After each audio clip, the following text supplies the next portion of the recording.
अस्सलाम वालेकुम। कैसे हैं? सब ठीक हैं? तो ये हमारी पहली रिएक्शन वीडियो है, तो उम्मीद करते हैं कि आपको भी पसंद आएगी और हम भी अपना बेस्ट देंगे। तो ज़ाहिर बात है कि कोई भी काम स्टार्ट करते हैं तो ऑडियंस की सपोर्ट बहुत नेसेसरी होती है। सो होप सो कि आप हमारा साथ देंगे। आज की जो वीडियो का टॉपिक है दोस्तों वो ये है कि अभी जो करंट सिचुएशन जा रही है ना सऊदीया पाकिस्तान की, उस पे हम वीडियोस तो काफ़ी देख रहे हैं। वरना जैसे अभी मेजर गौरव हैं, उन्होंने एनालिसिस किया इस पे पूरी स्टोरी पे कि बिहाइंड द सीन क्या चल रहा है इस पे। तो वीडियो बहुत इंटरेस्टेड है, आप भी देखें हम भी देखें, देखते हैं और एट पे इस पर डिस्कस करते हैं। जैसा कि आपको पता है ना कि पाकिस्तान और सऊदीया के दरमियान जो एग्रीमेंट हुआ है कि जो हरम शरीफैन है, जो मक्का मदीना है, उनकी जो सिक्योरिटी सिस्टम है वो पाकिस्तानी फ़ौज अब हैंडल करेगी। तो उस पे इंडियन मेजर गौरव क्या फरमाना चाहते हैं वो हाँ, सुनते हैं थोड़ा। बिल्कुल। चलें वीडियो को स्टार्ट करते हैं हम लोग, आप भी देखें हम भी देखते हैं। दोस्तों, कल से बड़ी चर्चा में है ये पाकिस्तान और सऊदी अरब की डिफेंस डील जो हुई है, और यहां तक बातें हुई हैं कि अगर सऊदी अरब पे हमला हुआ तो ये माना जाएगा पाकिस्तान पे हमला है, और पाकिस्तान पे अगर हमला हुआ तो माना जाएगा कि सऊदी अरब पे हमला है। मैं विस्तार से इसका टीसीडी में द चाणक्य डायलॉग्स जो 5 बजे आप देख पाएंगे उसमें और इसके एंगल दूंगा, लेकिन 2-3 चीजें मैंने सोचा कि आज भी बता दूं क्योंकि सवाल कई सारे थे आप लोगों के कि ऐसा कैसे हुआ, क्या हुआ। देखिए ना, इसके सऊदी अरब की सोसाइटी के भी कई सारे फैक्टर्स हैं। एक तो कल हमने जो डील करा था और हमने ये बताया था किस तरीके से जब इजराइल ने अटैक कर दिया, दोहा के अंदर अटैक कर दिया ना हमास के हेडक्वार्टर्स में, हमास का जो ऑफिस था उस पर अटैक करा, तो पूरा वहां पे वेस्ट एशिया में मामला अनसेटल हो गया कि यार ऐसा ना हो कि हमारे यहां कोई हमास वमास वाला बैठा हो, मैं ना पता और इजराइल आके ठोक दे। सबको लग रहा है कि इजराइल एक बेलगाम घोड़ा है, जहां मन चाहे वहां जाता है, ठोक देता है। जब तक इजराइलीज अपने आप को ये जस्टिफाई कर सके कि हाँ हमारी सेफ्टी और सिक्योरिटी के लिए काम अच्छा है, उसके बाद वो ये नहीं देखते किसके रिपरकशंस क्या होंगे। ठोका ठोका ठोक दिया, डन हो गया। तो एक डर का माहौल है इसमें। कोई इसका फायदा पाकिस्तान ने तो उठाया, और जैसा कल मैंने बताया आपको कि चाइना भी इसमें इन्वॉल्व है। एक और चीज, एक छोटी सी खबर आई और फिर मैंने एनालाइज करा कि हो क्या रहा है सऊदी अरब में। आपको यह पता है कि, अच्छा ऑन रिकॉर्ड मैं बोलता हूं, I am a huge admirer of crown prince Mohammed bin Salman. At a personal level I hugely admire the man, I think he is a visionary. इसमें कोई शक नहीं है, there is no doubt in this, कोई शक नहीं है। He is doing wonderfully well. पर मुझे लगता है कि कहीं ना कहीं मोहम्मद बिन सलमान के ऊपर प्रेशर आ रहा है, कहीं ना कहीं उनके ऊपर बहुत प्रेशर है। और एक बात आप ध्यान रखना, जो डोमेस्टिक प्रेशर होते हैं ना वो आपकी फॉरेन पॉलिसी पे प्ले करते हैं। दोस्तों, आज के कैप्सूल में मैं ये समझाने की कोशिश करूंगा कि जो आपकी डोमेस्टिक पॉलिसीज होती हैं, या जो आपके डोमेस्टिक, जो आपके कॉन्स्टिट्यूएंट्स तो नहीं कहूंगा सऊदी अरब में बिकॉज इट्स अ मोनार्की, तो वहां पे ऐसा कोई कॉन्स्टिट्यूंसी या कोई इलेक्शन तो होते नहीं है जिस सेंस में हम लोग भारत में समझते हैं कि इलेक्शंस होने चाहिए और इलेक्शंस होते हैं, उस तरीके से तो होते नहीं वहां पे तो राजा है। लेकिन वहां पे प्रेशर्स हैं।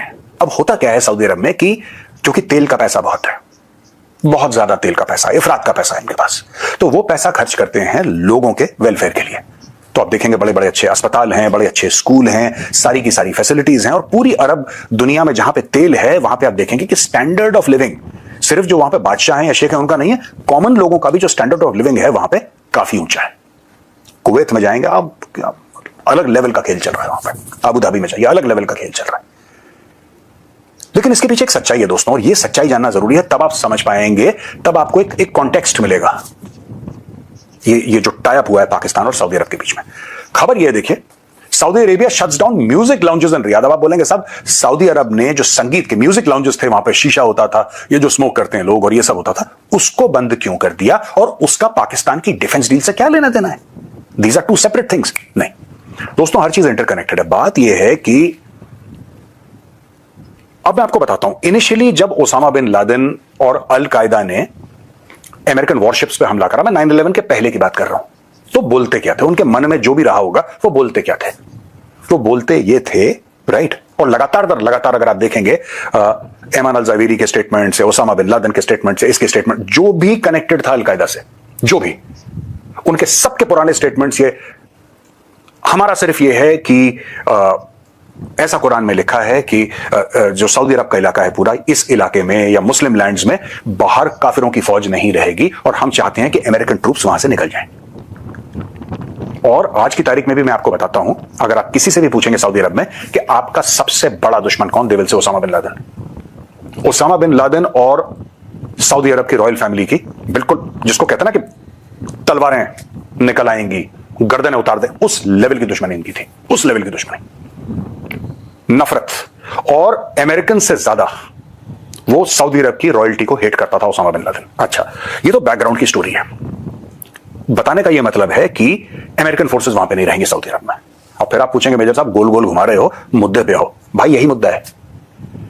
ये जो म्यूजिक के लाउंजेस बंद हुए हैं ना, इनको बहाना क्या दिया है?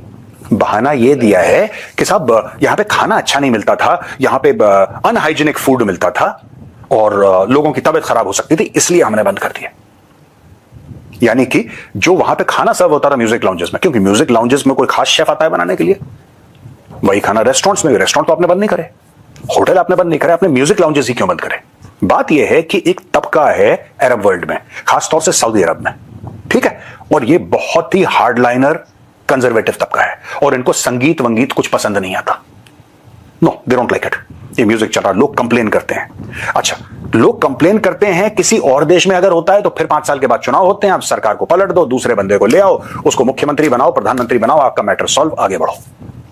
लेकिन यहां पे मुख्यमंत्री प्रधानमंत्री वाला खेल नहीं है, यह धर्म का मामला है।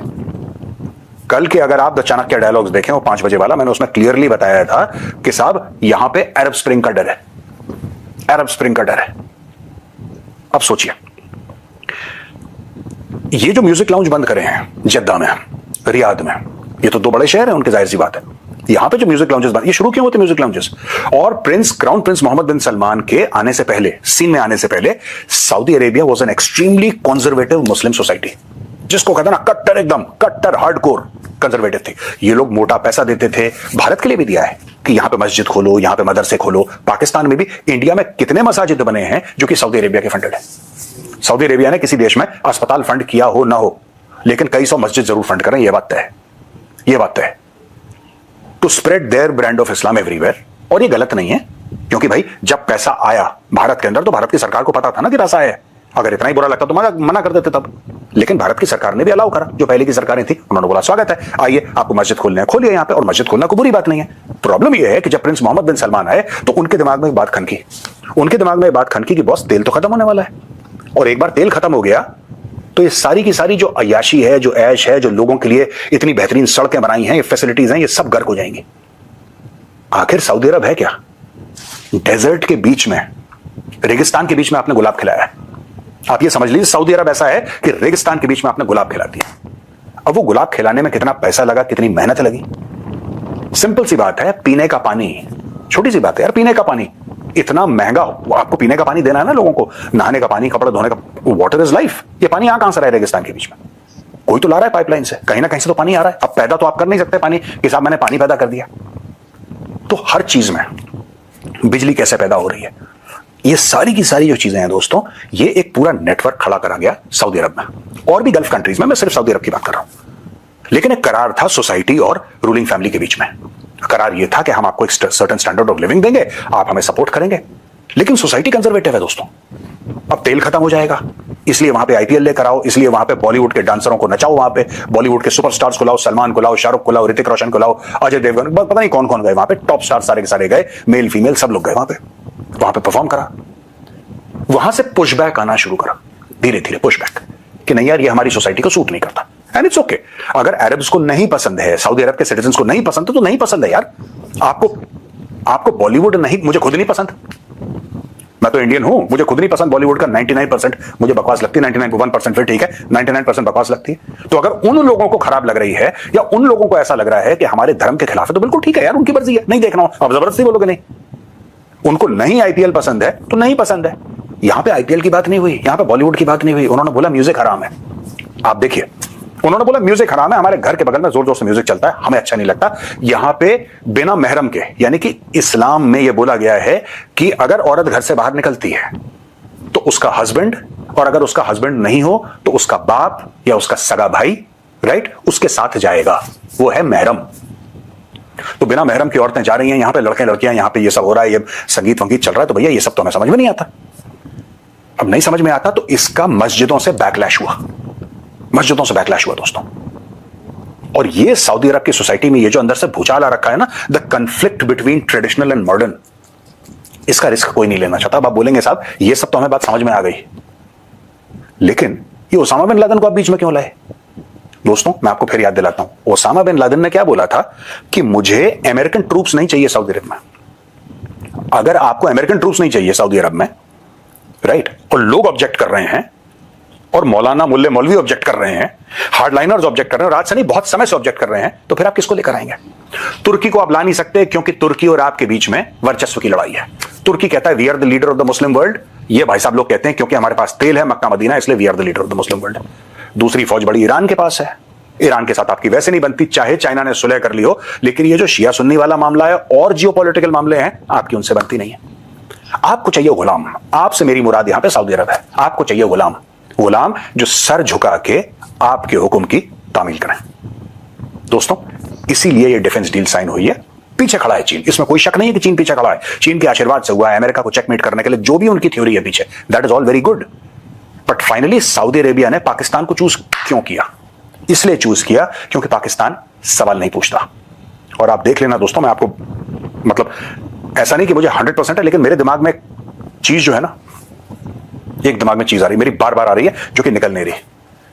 कल अगर दोबारा ट्रंप एक्टिवेट करता है अब्राहम अकॉर्ड्स को, राइट, और सऊदी अरब कर देता है, हां, जो कि सऊदी अरब के ऊपर प्रेशर आएगा, पाकिस्तान तब मना नहीं कर पाएगा।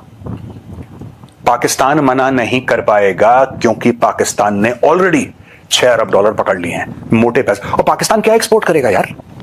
पाकिस्तान के पास दो ही तो चीज है, या तो आतंकवादी या अपने मर्सनरी आर्मी अपनी। और ये मर्सनरी आर्मी तो पाकिस्तान 60-70 से करता चला रहा, कोई नई बात थोड़ा है, ये तो सिर्फ कागजों में लिख दी गई है दोस्तों। जो फिलिस्तीनियों को मारा था, 25,000 पैलेस्टीनियंस को मारा था, वो तो जिया-उल-हक ने मारा था। He was a young brigadier at that time, जब इसने 20-25 हजार फिलिस्तीनियों को मार दिया था किंग जॉर्डन से पैसा लेके। तो ये तो पाकिस्तान ये मर्सनरी वाला काम डे 1 से करता चला आ रहा है कि पैसे दो फौजें भेजो, यही काम पाकिस्तान ने भी करा है। और बाकी ये सब चीजें कि अगर सऊदी अरब पे हमला हुआ तो पाकिस्तान पे हमला होगा, और पाकिस्तान पे ये सब चूरन है, लाहौरी चूरन है भैया। ये कुछ नहीं होने वाला, ये सब फ्रॉड है। Basically Saudi Arabia requires highly qualified chowkidar, they require highly qualified and highly armed and trained chowkidar. अच्छा, क्योंकि मुसलमान है पाकिस्तानी फौज में 99.99999%, कोई 1.0000001%, 2-4 क्रिश्चियन या एक आध कोई सिख उनका ऑफिसर होगा या कोई हिंदू होगा, उसको दिखा के वो लोग दिखाते रहते हैं। But you can say almost 100% it's a Muslim army. अब क्योंकि मुस्लिम फौज है, इनके लिए बड़ा आसान है, यहां से 1-2 लाख सिपाही वहां पे डाल देंगे सऊदी अरब में, इनके वहां पे कैंटोनमेंट बन जाएंगे, मिलिट्री कैंप्स बन जाएंगे, सिक्योरिटी की सिक्योरिटी हो जाएगी, मुस्लिम के मुस्लिम हो जाएंगे, पैसा फेंको, तमाशा देखो, कहानी खत्म। और अंदर वाले लोग भी ऑब्जेक्ट नहीं करेंगे। याद है, म्यूजिक लाउंज बंद करो, गैर इस्लामी है। ये भी सोसाइटी के फैक्टर्स 10 हैं दोस्तों। मैं ये नहीं कह रहा कि सिर्फ यही फैक्टर ना, पर ये छोटा फैक्टर है। तो मैंने सोचा आपको कॉन्टेक्स्ट और परिप्रेक्ष्य समझा दूं।